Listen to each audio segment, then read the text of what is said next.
Cette scène exceptionnelle a été captée en Thaïlande. Un duel inattendu entre un serpent liane et un gecko toqué.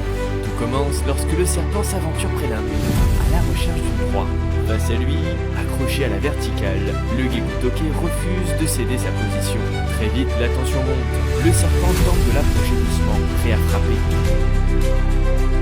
Le gecko toqué est l'un des plus grands geckos du monde, pouvant atteindre jusqu'à 35 cm de long. Son corps robuste est couvert de taches oranges, éclatantes et de nuances bleues. Un camouflage parfait pour se fondre sur les murs, les troncs d'arbres et même les rochers. Ce gecko est un animal nocturne, extrêmement territorial, qui n'hésite pas à défendre farouchement son territoire contre tout intrus. Sa mâchoire, particulièrement puissante pour sa taille, lui permet de mordre avec une force surprenante, infligeant souvent des morsures douloureuses à ses prédateurs ou rivaux. Le gecko toqué possède aussi des pattes munies de robustes ventouses, qui lui permettent de grimper avec aisance sur des surfaces lisses et verticales. Cette capacité est vitale pour échapper aux attaques et pour chasser les insectes, sa principale source de nourriture. Il est également connu pour son cri strident, un toquet distinctif qui lui vaut son nom, utilisé pour marquer son territoire ou intimider les ennemis. En face, le serpent liane est un maître de l'embuscade. Son corps long, fin et verni lui confère un camouflage quasi parfait parmi les feuilles et les lianes des forêts tropicales.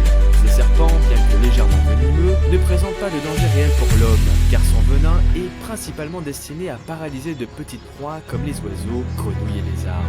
Le serpent liane chasse essentiellement à la vue, avec une précision redoutable. Il est capable d'attaquer en un éclair, sa vitesse fulgurante lui donnant un avantage décisif sur la plupart des petits animaux. Ce serpent est également capable de rester immobile de longues minutes, se confondant dans son environnement avant de bondir sur sa proie. Dans la nature, ce type de rencontre est inévitable. Ces deux espèces, qui occupent parfois les mêmes territoires, se croisent régulièrement dans les forêts tropicales et même dans les zones périurbaines d'Asie du Sud-Est. Le serpent voit dans le gecko toqué un repas idéal, riche en protéines et facile à attraper grâce à sa taille. Mais le gecko, farouche et rusé, n'a pas l'intention de se laisser dénoyer.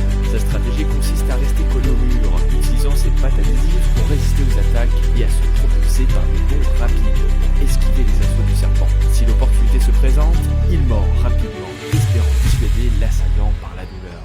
Cette scène illustre parfaitement la lutte incessante pour la survie qui anime chaque interaction dans la nature. Ici, il n'y a ni gentil ni méchant, seulement deux prédateurs qui se battent dans un écosystème complexe. Chaque mouvement, chaque décision peut faire la différence entre la vie et la mort. Ce duel rappelle aussi que dans les forêts et villages d'Asie du Sud-Est, la nature sauvage est partout, même à quelques mètres de nos maisons. Malgré leur apparente fragilité, ces créatures ont développé des adaptations extraordinaires pour survivre dans un environnement parfois hostile.